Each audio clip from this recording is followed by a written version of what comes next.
c'est 10 000 personnes qui se sont inscrites et une grande partie sera présente physiquement.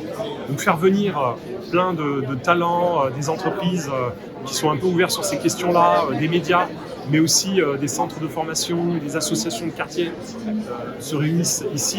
Pour nous, c'est important, c'est un symbole.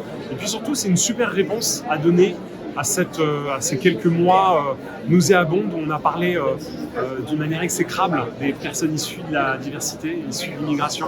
Je pense que c'est important aussi de se rendre compte que l'immigration, c'est une chance pour la France. Et cette immigration, à un moment donné, elle a des qualités, elle a des compétences, et il n'attend qu'une chose, c'est qu'on reconnaisse en fait ses aptitudes professionnelles pour pouvoir intégrer le marché du travail ou pouvoir accélérer les entreprises, parce qu'il y a aussi beaucoup d'entrepreneurs dans la communauté.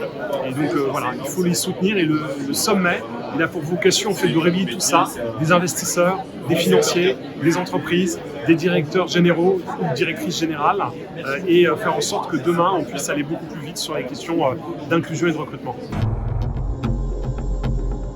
On a été beaucoup dans une logique de déclaration, d'engagement. On veut s'engager, on signe des chartes. Aujourd'hui, il faut être dans une culture de résultat et avoir des outils pour pouvoir mesurer l'impact, c'est fondamental. Aujourd'hui, on va essayer de créer une dynamique autour de cet écosystème pour essayer de faire 100 000 recrutements inclusifs sur 2023. C'est aussi, on va essayer de toucher 10% en fait, des collaborateurs sensibilisés en France sur les questions d'inclusion pour les aider à passer en fait, à la phase 2 du recrutement.